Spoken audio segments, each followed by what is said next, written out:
Lafouine, c'est un vrai businessman, parce qu'il a fait les bons choix financiers depuis le début.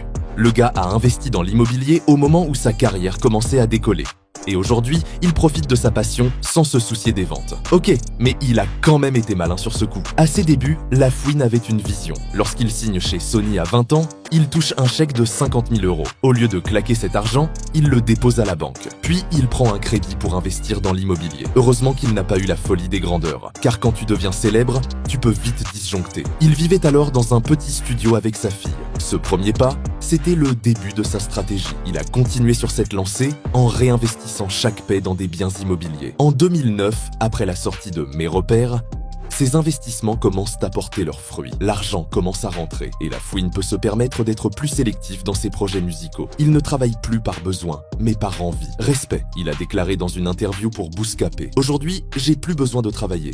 Toutes mes paies depuis le début de ma carrière, je les investissais. Ces choix l'ont placé dans une situation confortable, bien loin des pressions financières qui pèsent souvent sur les artistes. Ses premiers albums, comme Bourré au son ou Aller-retour, ont rencontré un succès. Ces projets, combinés à ses tournées et à ses revenus d'animateur, lui ont permis d'acheter plusieurs biens. En vivant de façon simple et en gérant ses finances de manière intelligente, il a élargi son portefeuille immobilier. Bien vu, Lafouine. Vers 2012, après la sortie de Lafouine Vremus Laouni, il quitte la France pour s'installer aux États-Unis. Il vit d'abord à Miami, puis à Las Vegas. Malgré une baisse de régime dans ses ventes d'albums récents, ses placements financiers lui assurent un train de vie confortable. Lafouine a clairement su comment faire fructifier son argent. Un point marquant, c'est que l'immobilier n'était pas qu'un placement. C'était une stratégie calculée. Il a commencé à un âge où peu d'artistes pensent à leur avenir financier. Il disait « À chaque fois que j'ai gagné de l'argent,